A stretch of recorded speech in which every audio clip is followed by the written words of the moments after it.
한번 따라 하실까요? 손뼉도 마주쳐야 소리가 납니다. 손뼉도 마주쳐야 소리가 납니다. 자, 좋은 공동체, 좋은 교회는 어떤 교회일까요?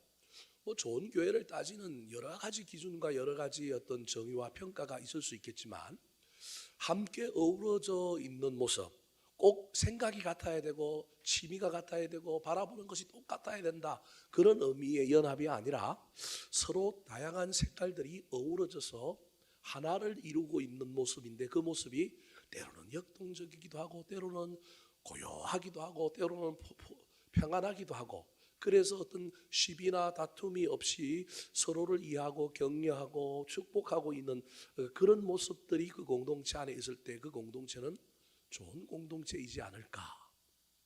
좋은 공동체를 그려보기가 쉽지 않다면, 생각해보기가 쉽지 않다면, 그럼 나쁜 공동체는 어떤 공동체인가? 특별히 하나님이 기뻐하시는 공동체가 좋은 공동체라고 한다면 나쁜 공동체는 누가 기뻐할까요? 마귀가 기뻐할 공동체일 가능성이 많은 거예요. 그럼 마귀는 뭘 기뻐할까? 마귀가 기뻐하는 것도 마귀가 좋아하는 것도 여러 가지가 있겠지만, 마귀, 사탄이라고 하는 이 존재의 가장 큰 특징, 그 이름에 이미 나타나 있는 그 존재의 특징은 뭐냐면 분열이에요.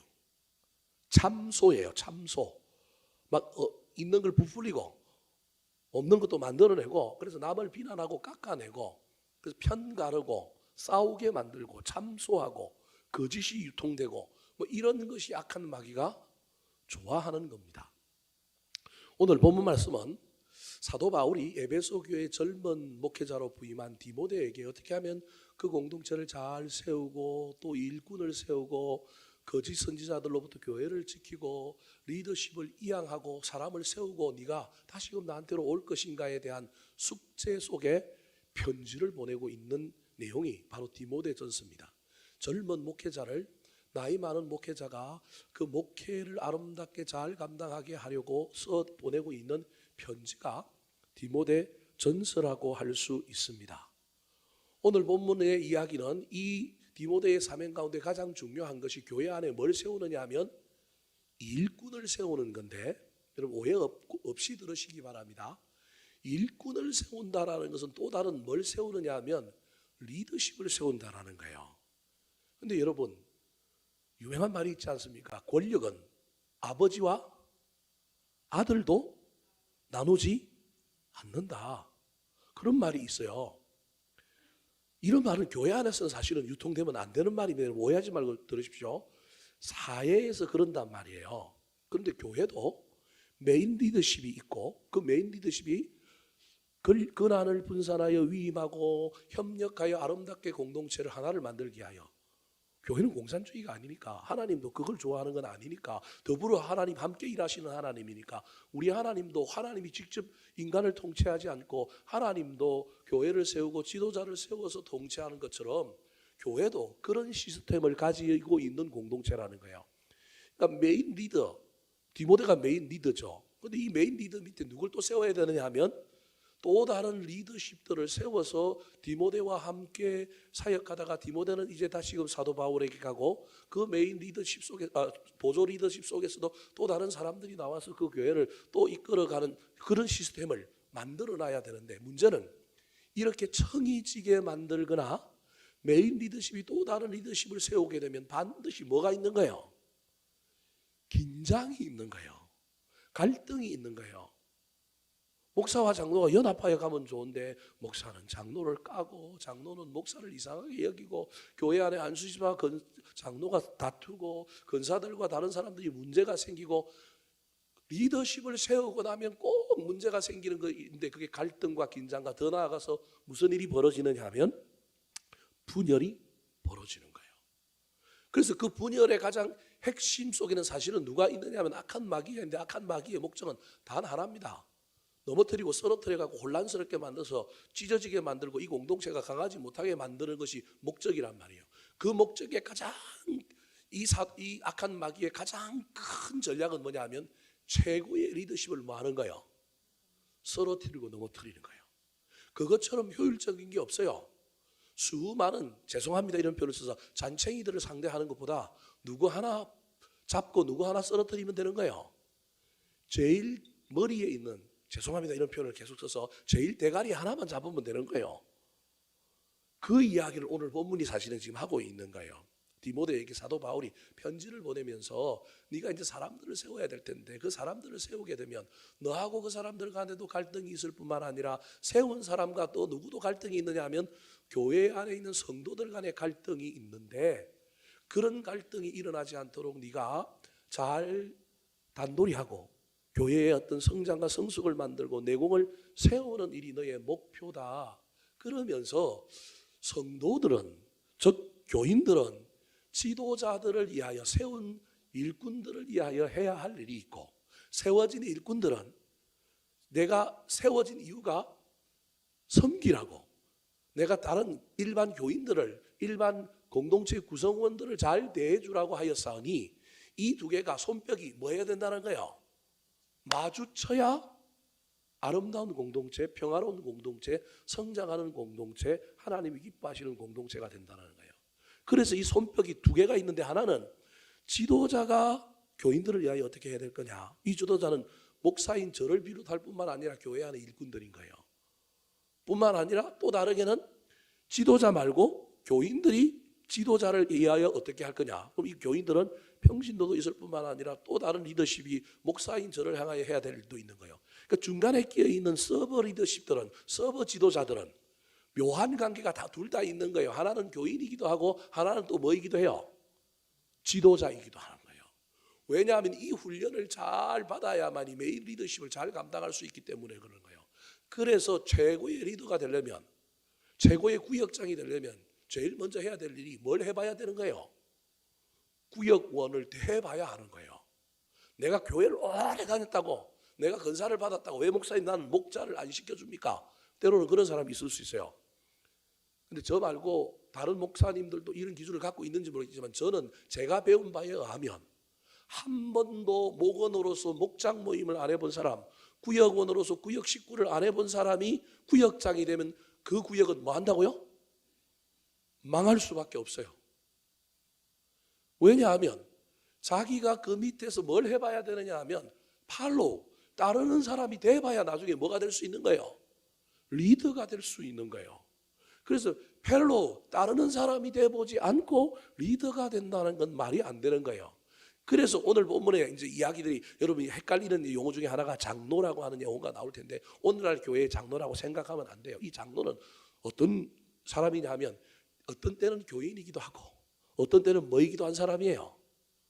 지도자이기도 한 사람. 오늘날로 치면 우리 전도사님, 목사님, 부목사님, 또는 우리 장로님, 또는 중직자, 근사님, 안수집사님, 이런 사람들에 해당되는 사람이 오늘 본문에 나오는 장로라고 하는 용어예요. 근데 우리는 이 이야기를 듣는 순간 이 장로를 무엇으로 자꾸 환산하여 환원하여 이해하느냐 하면 오늘날 교회 안에 있는 직분의 장로로 이해하는 거예요. 성경에 나오는, 오늘 본문에 나오는 이 시대와 오늘날 우리 시대의 교회의 직제가 다르기 때문에, 여기 장로가 나오니까 이 장로는 오늘날 한국교회의 우리 장로님들이라고 이해하면 큰일 나는 거예요. 이 장로는, 그 안에 장로도 들어가 있는 표현이겠지만 좀 더 다른 차원에서 때로는 리더십이 되기도 하고 때로는 뭐가 되는 사람이에요? 팔로, 따르는 사람의 역할을 감당하는 사람들에 대한 이야기인 거예요. 그 사람들이 또 다른 리더십을 향하여 내가 어떻게 해야 될 건가, 또 이 사람이 리더십이 되어서 또 교인들을 향하여, 공동체 다른 구성원들을 향하여 어떻게 잘 섬기고 가야 할 것인가, 그래야만이 이 공동체가 성장하는, 성숙하는 공동체요, 하나님이 기뻐하시는 평화롭고 안정적이고 실력 있고 내공이 있는 공동체다, 그렇게 말하고 있는 겁니다.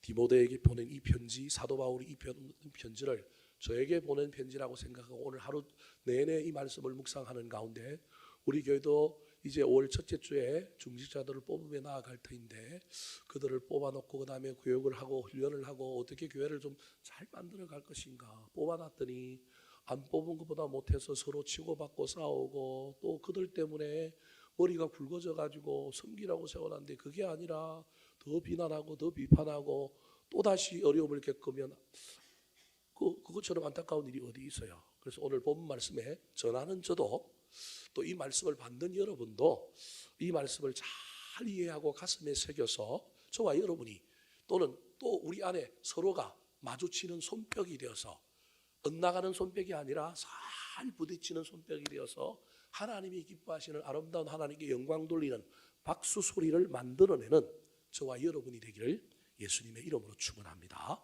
자, 그렇다면 지도자들을 위하여 교인들이, 성도들이, 공동체의 구성원들이 지도자들을 위하여 어떻게 해야 이 지도자의 손뼉이 나중에 소리를 잘 내는 한쪽 손이 될까요?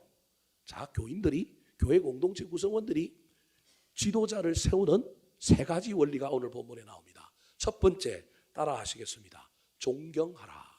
존경하라. 자, 17절 말씀 같이 한번 읽어볼까요? 17절 시작. 잘 다스리는 장로들은 배나 존경할 자로 알되 말씀과 가르침에 수고하는 이들에게는 더욱 그리할 것이니라. 자, 초대교회 당시에 교회의 직제, 교회의 직분들이 있었는데 그 중에 하나가 뭐가 있느냐 하면 장로가 있는 거예요.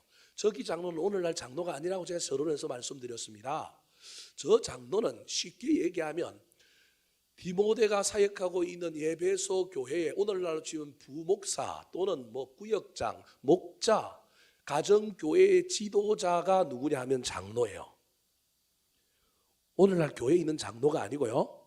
그러니까 오늘날의 목사는 이 초대교회 당시에는 뭐라고 불렀느냐 하면 감독이라고 불렀습니다. 감독.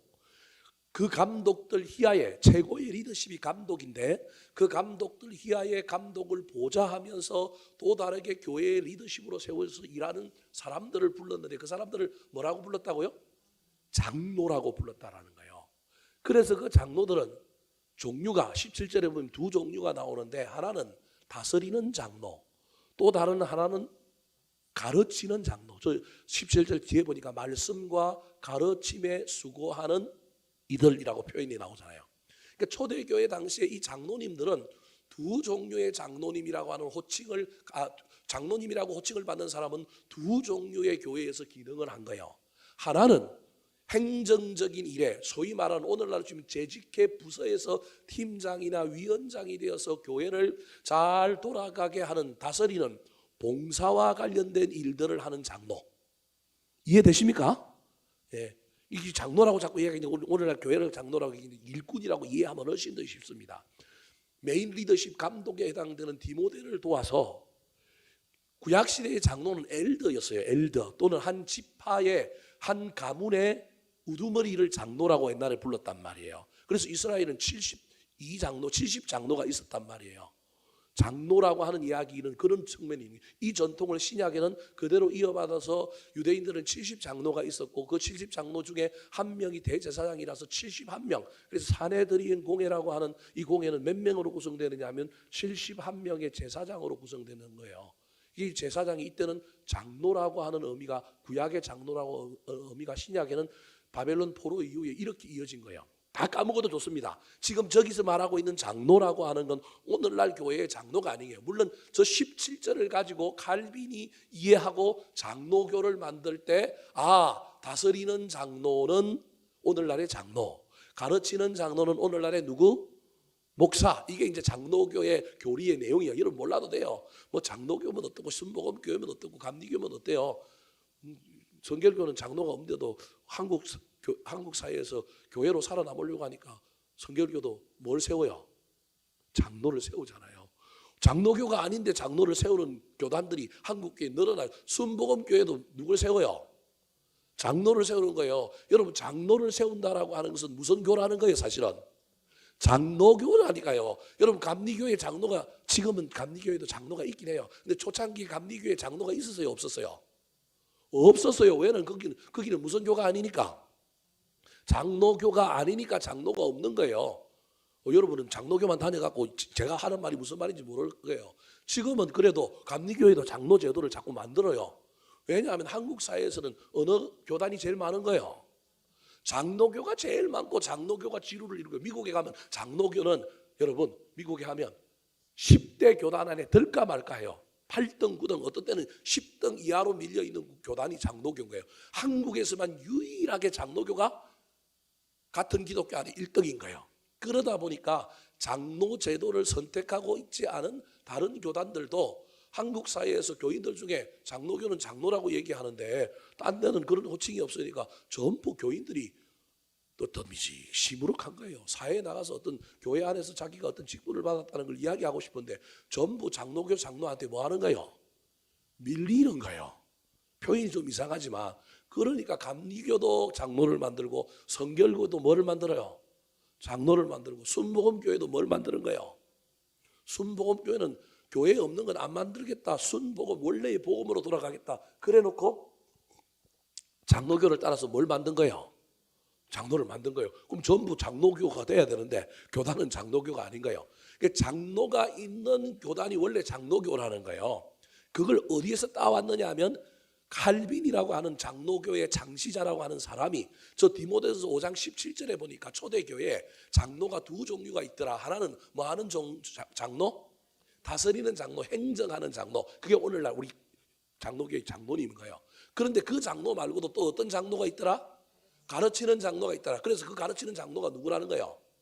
목사인 거예요. 그래서 목사는 직분이 두 개인 거예요. 하나는 장로이면서도 뭔 거예요? 목사인 거예요. 여러분이 무슨 말 하는지 헷갈릴 거예요. 다 까먹어도 돼요. 중요한 건 저기 장로라고 하는 것이 오늘날 교회의 장로가 아니라 초대교회 안에 메인 리더십, 오늘날의 목사에 해당되는, 그 당시에는 감독이라고 불렀는데 목사에 해당되는 이 최고의 리더십을 보좌하면서 일을 하는 중간에 또 다른 리더십이 있었는데 그 리더십을 뭐라고 불렀다고요? 장로라고 불렀는데 이 장로들이 하는 일이 종류가 어땠다는 거예요? 두 개였다는 거예요. 하나는 행정적인 일, 오늘날은 지금 봉사와 관련된 조직에서 어떤 일을 맡아서 감당하는 사역을 하고 있는 장로가 아니요, 다시 보여주세요. 거기가 다스리는 장로. 그 다음에 오늘날로 치면 목자가 된다든지 어떤 영혼을 케어링하고 복음과 말씀을 전하는 일에서 하고 있는 일들을 하는 말씀과 가르침의 사역에서 최고의 리더십인 감독, 목사님을 도와서 일하고 있는 사람들을 가르치는 장로, 저게 저런 얘기라는 거예요. 그래서 그걸 오늘날로 표현하면 이런 거예요. 저 장로라고 하는 이야기가 분리되어서 우리 안에 들어왔지만 초대교회에서는 최고의 리더십 밑에서 교회를 교회되게 하는데 어떤 일들을 하는 거. 하나는 행정적이고 봉사적인 일을 하는 사람들이 있었고 또 다른 한 사람들은 뭐 하는 사람들이 있었느냐면 뭐 하는 사람이 있었다는 거예요. 가르치고 목양하고 양육하는 일들, 말씀과 관련되어 있는 성경 공부를 가르치고 세례 교육을 하고 이런 장로들이 교회 안에 있었다는 거예요. 오늘날 저거 전부 누가 사실은 해요? 부목사들이 하는 거예요, 사실은. 그리고 저 다스리는 장로, 저 역할들은 누구한테 갔느냐 하면 장로님들과 안수집 사이에 가 있는 거예요, 오늘날에는. 하여튼 잊어버려도 좋습니다. 그런 장로들이 있는데 최고의 리더십인 이 디모데가 이런 장로들을 세웠을 때 교인들이 이 장로들을 뭐 하게 하라는 거예요? 존경하게 하라는 거예요. 여러분 근데 잘 보십시오. 잘 다스리는 장로는 어떻게 존경하라고요? 배나 존경하고요. 그 다음에 말씀과 가르침에 수고하는 이들에게는 어떻게 하라고요? 더욱 그리 하라는 거예요. 그럼 더욱이라고 하는 말은 배에 곱하기 2를 하면 몇 배나 존경하라고요? 4배나 존경하라는 거예요. 잘 기억하셔야 됩니다. 그럼 이제 제가 여러분에게 또 다른 이야기를 하나 하려고 하는데 그게 뭐냐면 그러면 잘 다스리는 장로는 배나 그러면 어떤 장로도 있는 거예요?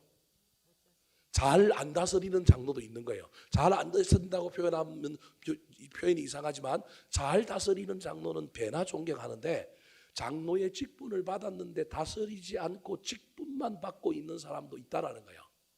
이해되십니까? 저기 잘이라고 하는 말이 그런 의미가 저 안에 들어있는 거예요. 직분을 받아서 장로의 직분을 받아서 메인 지도자인 메인 리더십인 이 디모데를 도와서 열심히 일하고 잘 다스리는 장로가 있는가 하면 받긴 받았는데 다스려요? 안 다스려요?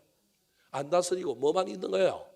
호칭만, 직분만 있는 장로들은 있는 거예요. 그럼 이 장로들에게는 어떻게 해야 될까요? 잘 다스리는 장로에게는 2배 존경해라. 그리고 말씀과 가르침에 수고하는 이들, 이것도 장로들이란 말이에요. 그 사람들은 더욱 그리하라 그러니까 2배보다는 더 해야 될 거 아니에요. 그 사람들이 몇 배 해야 돼요? 적어도 3배 또는 더욱을 2배로 이해한다면 몇 배 해야 돼요? 4배. 그러면 잘 다스리지 않고 장로의 호칭만 받아가지고 일도 안 하고 있는 장로는 어떻게 하라는 거예요? 그냥 존경하라는 거예요. 그 장로도. 이해되셨습니까? 오늘날의 공정과 정의의 관점에서 보면 무슨 저런 장로가 있어. 일도 안 하고 호칭만 받아 먹고 있는데, 그러는 순간에 공동체는 뭐 한다고요? 찢고 볶고 싸우다가 깨진다라는 거예요. 이해되셨습니까? 오늘날 교회 안에 저와 여러분이 기억해야 될 것 중에 하나가, 직분을 하나님이 세웠다고 한다면 그 직분자는 뭐 하라고요? 존경하라. 그러니까 지금 잘 다스리든 다스리지도 않고 그냥 직분만 받았던, 존경하라는 거예요. 그런데 영혼을 살리는 일, 저 다스리는 일, 행정적인 일, 봉사의 일이 허드렛 일이고 나쁜 일이다라고 하는 의미가 아니라, 영혼을 살리는 일에 뭐 하는 거예요? 수고한 거예요. 저기는 수고라고 하는 말은, 저 수고는 다른 의미가 아니라 이를 저 앞에 다스리는 장로와 똑같은 의미라기보다는, 저기에는 엄마가 해산의 고통을 하는 수고예요. 근데 해산의 고통을 하려면 애만 낳는 게 아니라 10달 동안 뭐 해야 돼요? 품어야 돼요. 품다가 뭘 낳는 거예요? 애를 낳는 거예요. 품는 게 힘들까? 애만 낳는 게 힘들까? 이 두 개를 분리할 수 있다면 얼마나 좋겠습니까? 그런데 생명이라는 건 이 두 개가 분리가 된다 안 된다? 안 돼서 10달 동안도 품어야 되고, 애 낳는 고통도 너무너무 힘들어서 다시는 애 안 낳는다 그랬다가 또 뭘 낳아요? 또 애를 낳아요. 저 수고가 그런 의미인 거예요. 그래서 다스리는 장로, 즉 행정적이고 봉사일을 하는 사람은 허든내리고, 영혼을 돌보고 구원에 이르게 하는 일은 좋은 일이니까 2배 하다가 4배다, 이런 차별이 아니라, 저 무슨 일이든 다스리든 일이든 말씀을 가르치는 일이든 저 안에 해산의 수고와 같이 마음을 쏟고 애정을 쏟는다고 한다면, 잘 다스리는 장로든 말씀을 가르치는 장로들 간에 똑같이 4배 정도 존경해 주면 되는 거예요. 무슨 말씀 이해되시죠? 어떤 이건 2배, 이 일을 하는 사람은 2배, 이 일을 하는 사람은 4배, 이런 의미가 아니라, 뒤에 일들을 앞에 일과 좀 구분하여 잘 다스리는 것도 잘하고 수고한 일이지만, 저기에 말씀과 가르침에 뭐 했다면 수고했다라고 하는 말은, 정말로 10달 동안 애를 품고 한 영혼 교회 나오게 만들기 위하여 자기 돈을 투자하고 시간을 투자하고 마음을 쏟고 태자를 맞고 자존심이 상해보고, 그래도 끝까지 품고 그 애를 떨어뜨리지 않고 배에 품고 있다가, 어느 날 새생명 대잔치 할 때, 어느 날 추수감사절에, 어느 날 그 영혼을 데리고 교회에 뭐 한 거예요? 온 거예요. 그래서 그 사람들에게는 어떻게 하라고요? 더욱 그리하라. 그리하라가 뭐예요? 존경하라는 거예요. 이해되셨습니까? 그래서 교회 안에 제가 목사이고 제가 리더십에 있기 때문에 저를 합리화하고 나의 편리함을 위하여 이야기하는 것이 아니라, 여러분, 제가 은퇴하고 제 이후에 어떤 목회자가 오더라도 그 목회자가 잘 안 다스려도 목회자면 뭐 해주라고요? 존경해 주세요. 잘 다스리면 더 존경해 주고, 정말로 말씀과 가르침에 수고하면 3배, 4배 뭐 해주라고요? 존경해 주라. 더욱 그러하라는 거예요. 이게 교인들 공동체가 해야 될 이야기입니다. 기분이 별로 안 좋고 나쁘신 분은 이 말씀을 집에 가지고 가서 잘 고민하시기 바랍니다. 제가 이 말씀을 가지고 여러분을 막 종속시키고 여러분을 막 기죽이게 만들려고 얘기하는 것이 아니라, 이게 그런 거예요. 제가 이 얘기를 하면 여러분들 중에 또 의아해하는 사람이 있고, 제 아내는 또 오늘 또 집에 가서 저하고 또 논쟁을 할 텐데, 저는 이런 마음이 있어요. 내가 은퇴하고 제 2의 삶을 선교사로 한번 살아볼까, 그 마음이 제 안에 좀 있고요. 좀 은퇴도 좀 일찍 하고 70세 은퇴하면 어떻게 선교지에 가서 선교를 하겠어요. 좀 적어도 한 5년 일찍 좀 은퇴하고, 그 다음에 언어도 좀 준비해가지고, 그렇다고 내가 선교지에 가서 뭐 선교를 하겠어요? 선교하고 있는 젊은 사람에게 내가 조금이라도 재정적으로나 또는 인맥적으로나 또는 내가 가지고 있는 재능을 좀 도와서 내가 서버에서 선교일, 제2의 일 한 10년 정도 하면, 그럼 한 75세 정도 될 거 아니에요. 그러면 그 다음부터는 한국에 들어와서 또 어떻게 살 거냐? 하나님이 나한테 생명을 연장해 준다면, 지금부터 제가 하는 일은 오늘만 듣고 여러분 잊어버려야 됩니다. 무슨 얘기를 하려면, 나는 목사 타이틀을 좀 떼버렸으면 좋겠어. 이 목사 타이틀을 달고 다니는 순간에 교회 나가는 게 쉬운 일이 아닌 거예요. 거짓말로 목사가 아니다라고도 할 수도 없고, 목사라고 이야기하는 순간에 사람들이 또 생각을 끼고 본다니까요. 담임 목사가, 젊은 목사가 있는데 어떤 교회에 제가 본 교회를 못 가고 그 교회에 갔는데 내가 목사로 그 교회를 갔다. 그러면 그 담임 목사가 나를 어떤 눈으로 볼까요? 아이고, 은퇴하신 목사님 잘 오셨습니다. 이럴까요? 저 인간이 왜 왔을까? 그럴까요? 이 리더십이라는 건 묘하기 때문에 그런 거예요. 그래서 가능하면 나는 은퇴하는 순간에 목사라고 하는 호칭은 안 쓰고 선교사 하고 나다가 좀 이거 좀 떼내고 내가 설교할 때 내가 목사였기 때문에 존경하라고 가르쳤으면 나는 은퇴하는 이후에 요거 좀 탁 떼버리고 정말로 나는 표 안 내고 정말로 평신도 생활을 총각 때밖에 못 해봤잖아요. 34살에 제가 신학교 가가지고 뒤늦게 가갖고 이제 목회자가 되었으니 그 이후로는 제가 뭘 못 해본 거예요. 평신도 생활을 못 해본 거잖아요. 그럼 나는 은퇴 이후에 선교사 만약에 하고 돌아온다 그러면 나는 이 목사 타이틀 좀 떼놓고 좀 다른 교회 가갖고 나는 평신도로 내가 했던 말을 내가 그 평신도로 이렇게 설교했는데 내가 그걸 갖고 한번 살아보자.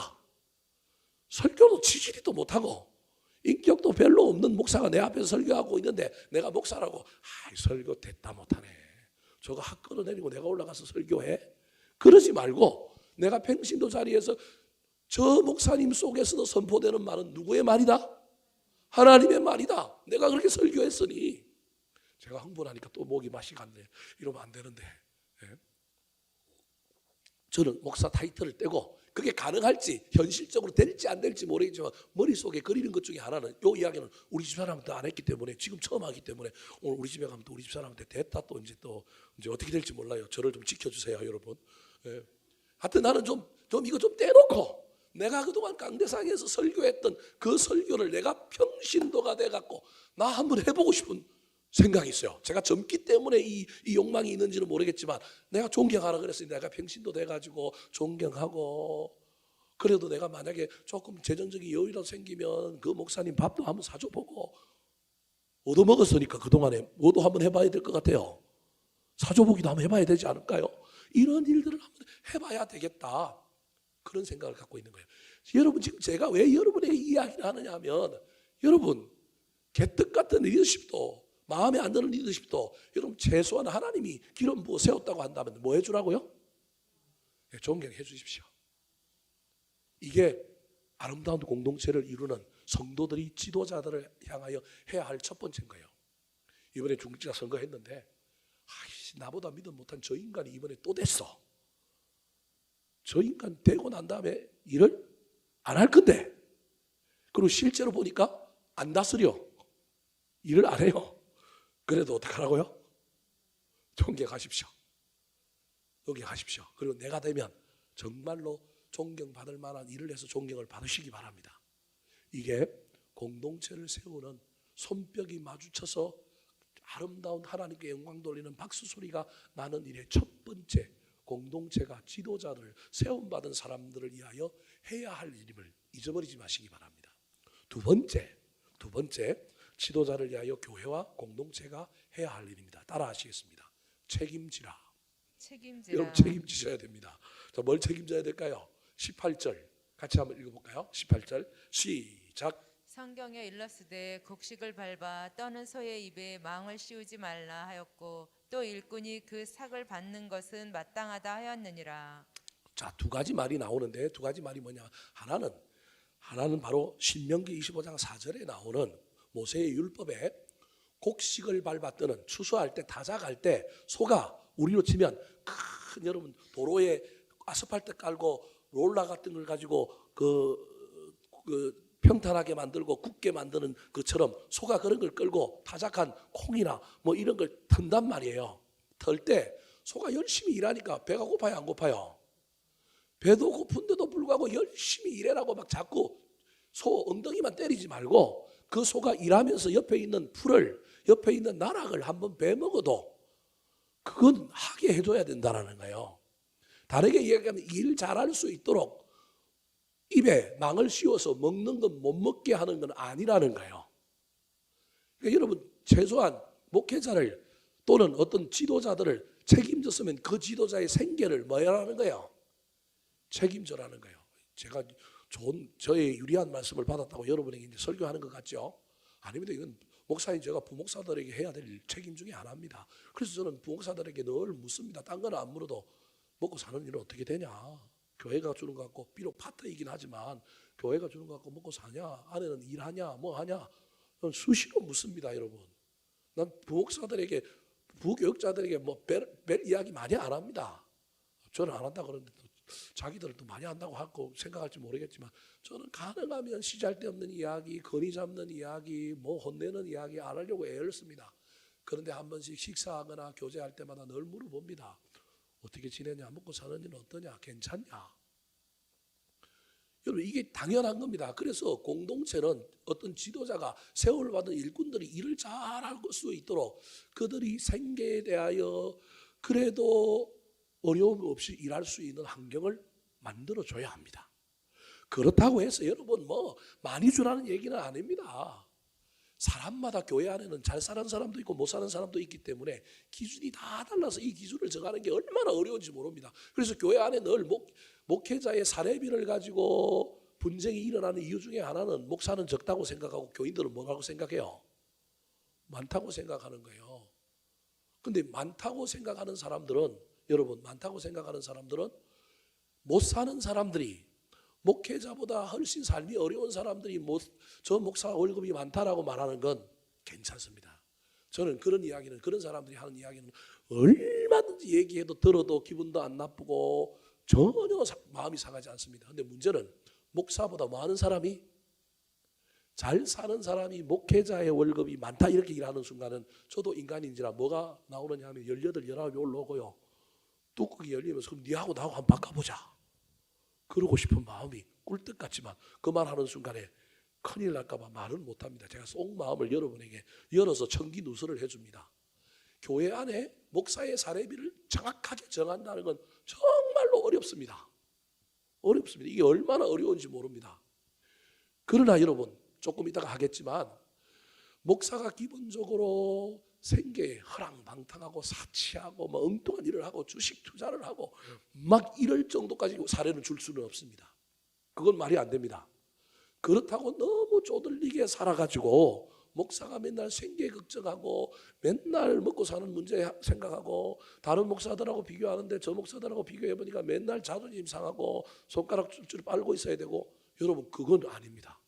다음에 제 후임이 오면 여러분 후임자에게 우리 교회가 가지고 있지 않는 몇 가지 제도 제가 의도적으로 안 갖고 있는 제도 중에 하나가 목회 활동비라고 하는 것이 있는데 목사에게 활동비 정도는 줘야 됩니다. 저는 안 받을 겁니다. 저는 앞으로도 안 받을 거고 저는 그거 없어도 됩니다. 우리 교인 중에 착한 교인들이 있어서 저한테 그 일을 할 수 있도록 해주기 때문에 저는 굳이 교회의 부담을 안 지워도 됩니다. 그런데요 목사가 목회를 하다 보면 월급을 가지고 가정을 꾸려나가는데도 어려울 뿐만 아니라 목사라고 하는 한 교회의 위치에 있는다 보면 교인들 중에 어려운 사람들 도와야 될 때도 있고 대외적으로 한 교회의 대표다 보니까 어떤 그 세계에서 도움을 요청하고 사례를 건드리지 않고 써야 될 돈의 범위들이 얼마나 많은지 모릅니다. 무진장 채워줄 수는 없습니다. 무진장 채워주면 그 목사는 정치꾼 됩니다. 나중에 막 바깥으로 돈만 쓰다가 다른 사람한테 인기가 있고요. 교인들은 안 돌보고 그 바깥으로만 돌 가능성이 있습니다. 그래도 목사가 어느 정도 활동을 할 수 있도록 뭔가는 해야 됩니다. 왜냐하면 사회 직장 생활에 가도 소위 말하는 과장만 되고 팀장만 돼도 그가에 회식을 할 수 있고 그가에 뭘 할 수 있는 공통경비 어떤 그 명목의 사례 자기 월급 말고의 뭔가가 있는데 그런 것들이 목회의 세계에도 필요합니다. 그렇다고 해서 많이 주라는 얘기는 아니고 필요합니다. 어떤 목사님은 도수비도 받아가고 뭐도 받아가고 하는데 저는 뭐 그런 것도 없습니다. 저는 제 돈 갖고 책 사쓰고 저는 그렇게 하고 뭐 그렇게 합니다. 저는 그러다가 은퇴할 겁니다. 근데 지금 제가 이제 여러분에게 이 이야기를 역풍을 맞을 걸 생각하면서도 이 이야기를 하는 이유는 나는 그랬지만 내 다음에 오는 사람은 그러면 숨을 쉬고 살겠어요? 못 살 겁니다. 이건 제가 편리하자고 하는 얘기가 아니라 후임자가 올 때 그런 저는 은퇴하면서 후임자를 선택하는 일은 일절간이 안 할 겁니다. 그런데 후임자가 올 때 사례, 월급을 올리는 규정, 그들을 대우하는 거 제가 다 장로님들하고 마지막에 싸우는 거야. 뭐 방법이 없잖아요. 싸웠어라도 후임자가 와서 목회를 편안하게 할 수 있도록 해놓고 갈 겁니다. 그렇다고 해서 그 후임자가 떵떵거리고 살고 너무 편리하게 살 정도로 만들겠다는 얘기가 아닙니다. 최소한 박하지만 그래도 뭔가 안전장치는 될 수 있을 정도로 만들어야 된다. 나는 안 했지만 내 후임이 오면 그런 일들을 할 수 있도록 만들어야 되겠다. 이게 이제 제 은퇴할 때쯤 되면 제가 해야 될 제 목회의 가장 중요한 일 가운데 하나입니다. 저는 유일하게 교회 오면서 제가 이야기했던 것 중에 하나는 내가 자식들이 아들이 둘이 있는데 이 아들 둘 그래도 대학은 못 보내도 대학교까지 보내는 일에 있어서 등록금 때문에 내가 눈치 보고 저 눈치 보고 이런 일을 안 해야 되겠다. 그래서 제가 부임하면서 그때 장로님하고 의논하는 가운데 장학금은 전액 달라. 그리고 이 장학금 갖고 시비 걸지 말고 이 장학금 말고 뭐 국가에서 장학금을 주든 걔가 개인적으로 공부를 잘해서 받아오든 상관없이 그의 용돈이고 오로지 우리 교회는 그래도 목회자 자녀들 교육은 책임졌다라고 하는 자랑스러운 이야기 하나 할 수 있을 정도는 해달라. 그래서 저는 우리 자녀들 대학교 장학금 그나마 그거는 교회에서 전액 받아갑니다. 내년이 문제예요.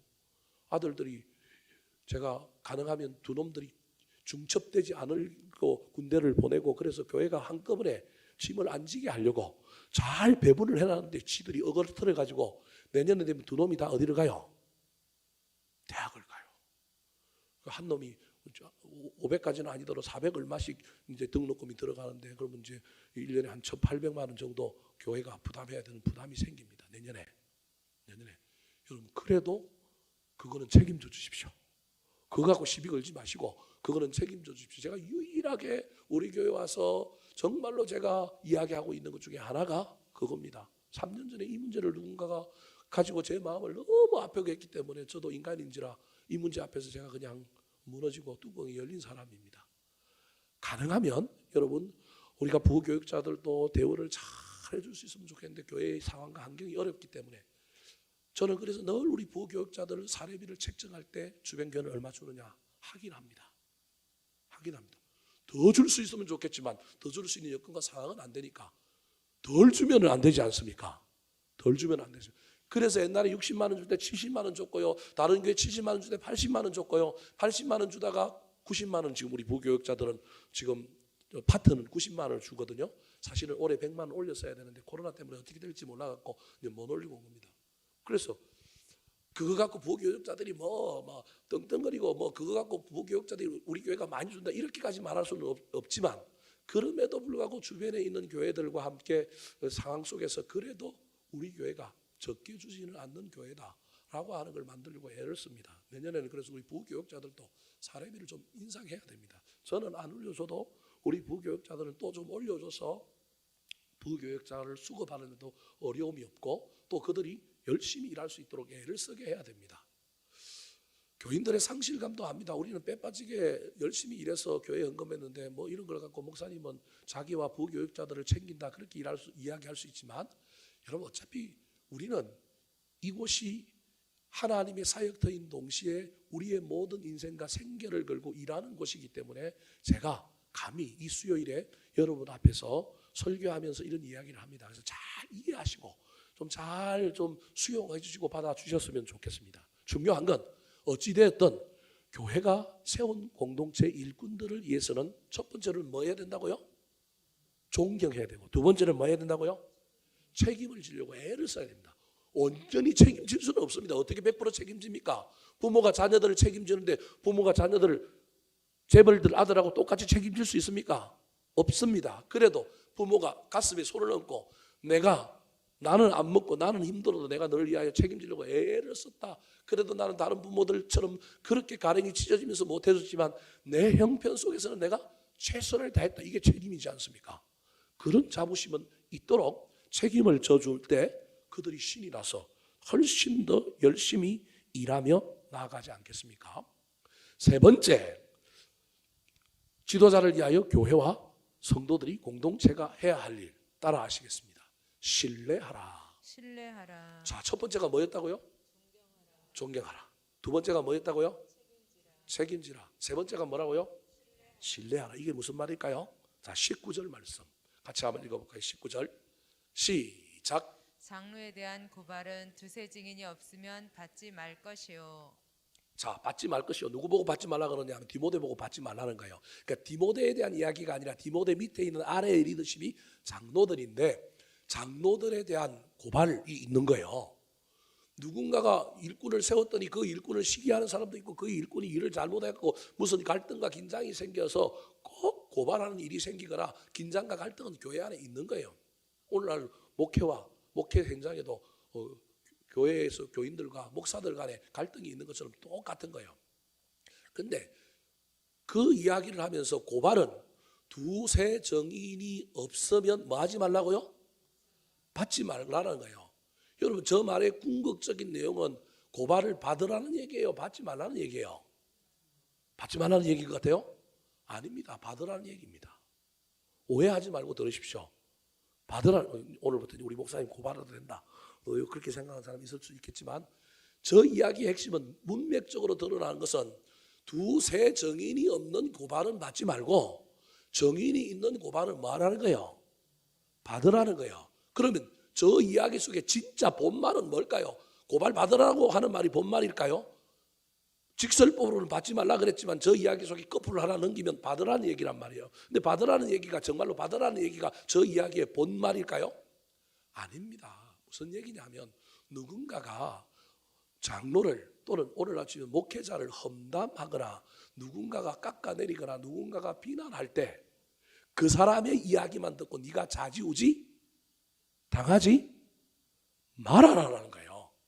한 사람이 누군가가 하는 이야기를 탁 듣는 순간에 그 말에 온 마음을 뺏기고 기가 쏠깃해가지고 같이 분노하고 같이 미워하고 그러지 말라는 거예요. 기본적으로는 뭐 하라는 거예요? 신뢰하라는 거예요. 우리가 세운 목사님, 우리가 세운 장로를 신뢰하라는 거예요. 한쪽 말만 듣고 휘둘리지 말고 에이 그럴 리가 있어. 에이 그런 소리 하지 마. 진짜야? 너 양심을 들고 너 팩트를 이야기할 수 있어? 네가 한 말 중에 네 생각은 뭐고 사실은 뭐야? 더 나아가서 에이 설사 그렇더라도 무슨 우리가 알지 못하는 속뜻이 있겠지. 기다려보자. 정 안 되면 그런 이야기를 들으면 목사님한테 가서 뭐 하자? 물어보자. 또는 그런 이야기를 들으면 거기에 부하내동해가지고 막 죽일 놈 살릴 놈 그러지 말고 그런 이야기를 들으면 정말로 신뢰하는 마음으로 목사님한테 목사님 제가 이런 말을 들었습니다. 나는 목사님을 믿는데 이런 이야기를 들으니까 걱정이 돼갖고 혹시 목사님 알고 계셔야 될 것 같아서 이런 말을 전합니다. 이래야 된다는 거예요. 저 이야기의 핵심이 고소하지 마라 고발하지 마라는 얘기가 아니라 여러분 우리가 공동체 생활을 하다 보면 어떤 팩터의 사건을 어디에서 보고 있느냐 누구에게 얘기를 듣느냐에 따라서 해석은 사람마다 다 다를 수가 있다니까요. 다 다를 수가 있다니까요. 목사님이 어느 날 뭐 밤늦게 반바지를 입고 운동을 했는데 그 반바지가 살색 반바지야. 오해하지 말고 들으세요. 살색 반바지야. 우리 목사님은 훌떡 벗고 뭐 하더라? 쫓아다니더라. 우리 목사님 혹시 뭐 약하는 거 아니야? 우리 목사님 혹시 미친 거 아니야? 여러분 그럴 수 있다니까요. 그런데 가까이서 봤더니 무슨 색깔 반바지를 입고 있더라고요? 살색 반바지를 입고 뭐 이상한 행동을 하고 있는 게 아니라 뭐 하고 있더라고요? 운동하고 있더라니까요 여러분. 그래서 저와 여러분이 어떤 이야기를 듣거나 무슨 일이 일어날 때 여러분 반드시 휘둘리면 안 되고요. 기본 감정 어느 누구에든지 간에 꼭 목사에게 뿐만 아니라 저기 나오는 장로에 뿐만 아니라 저와 여러분이 사람이라고 한다면 사람에 대한 이야기는 기본적으로 여러분 뭘 깔고 일단은 이해를 하자고요?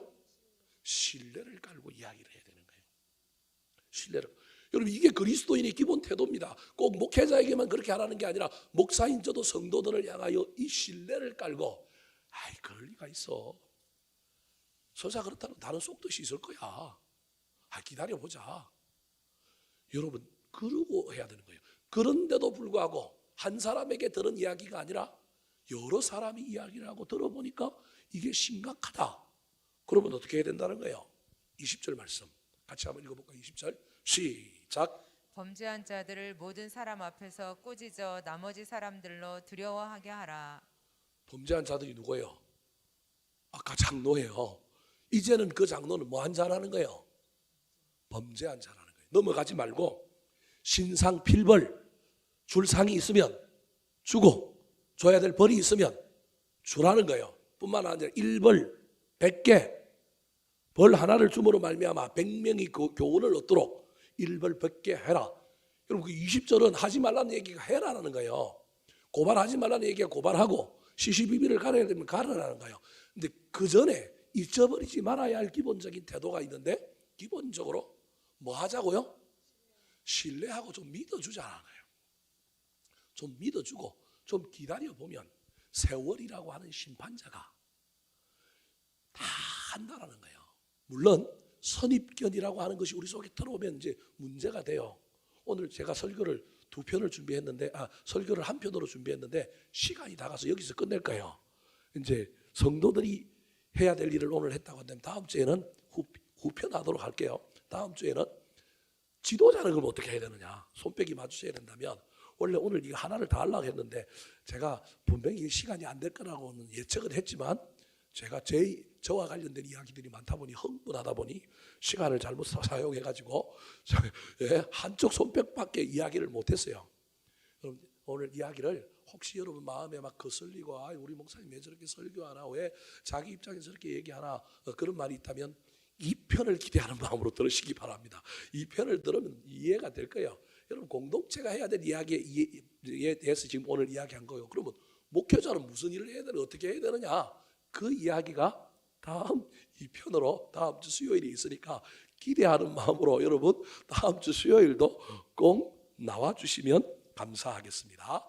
자 정리된 걸 한번 띄워주실까요? 제일 마지막 화면 한번 띄워주십시오. 우리 방송실에서 지금 깜짝 놀랐을 거예요. 자 한번 따라 하실까요? 손뼉도 마주쳐야 소리가 납니다. 손뼉도 마주쳐야 소리가 납니다. 자 지도자를 위해 교인들이 해야 할 일. 지도자를 위해 교인들이 해야 할 일. 존경하라. 존경하라. 책임지라. 책임지라. 신뢰하라. 신뢰하라. 자 다음 주 맛배기를 한번 볼까요? 교인들을 위해 지도자가 해야 할 일. 교인들을 위해 지도자가 해야 할 일. 잘 다스리라. 잘 다스리라. 말씀과 가르침에 수고하라. 말씀과 가르침에 수고하라. 자신을 지켜 정결하게 하라. 자신을 지켜 정결하게 하라.